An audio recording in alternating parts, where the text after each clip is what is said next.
శనగపిండి తీసుకోవాలి, కారం వేసుకోవాలి, ఉప్పు వేసుకోవాలి. అది మంచిగా కలుపుకోవాలి. చూడండి ఇలా కలుపుకోవాలి వాటర్ పోసి. ఇప్పుడైతే నూనెలో వేసుకోవాలి.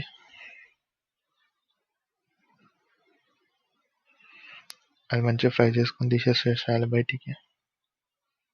ఇప్పుడు నూనెలో జీలకర్ర ఆవాలు వేసుకోవాలి, ఎండుమిర్చి వేసుకోవాలి, ఉల్లిగడ్డ, పచ్చిమిరపకాయలు, కరివేపాకు వేసుకోవాలి.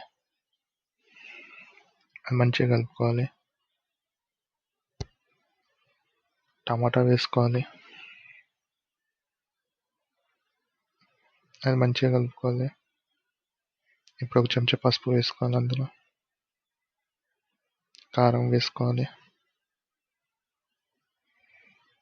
ఉప్పు వేసుకోవాలి కొద్దిగా. ఇప్పుడు పెరుగు పోసుకోవాలి, అందులో కొన్ని వాటర్ పోసుకోవాలి. అది మంచిగా కలుపుకోవాలి. అది ఇప్పుడు శనగపిండి తీసుకోవాలి కొద్దిగా, అది వాటర్లో వేసి మంచిగా కలుపుకోవాలి శనగపిండి. చూడండి ఇలా కలుపుకుంటున్నా అలా కలుపుకోవాలి మంచిగా. ఇప్పుడు చల్లచారు మసులుతుంటే అందులో పోసుకొని కలుపుకుంటూ ఉండాలి, లేకపోతే ఉండలు కడుతుంది. ఇప్పుడు అవి అందులో వేసేసుకోవాలి మసులుతున్నప్పుడు. అంతే, చల్లచారు రెడీ అయిపోయింది. చూడండి చల్లచారు రెడీ అయిపోయింది.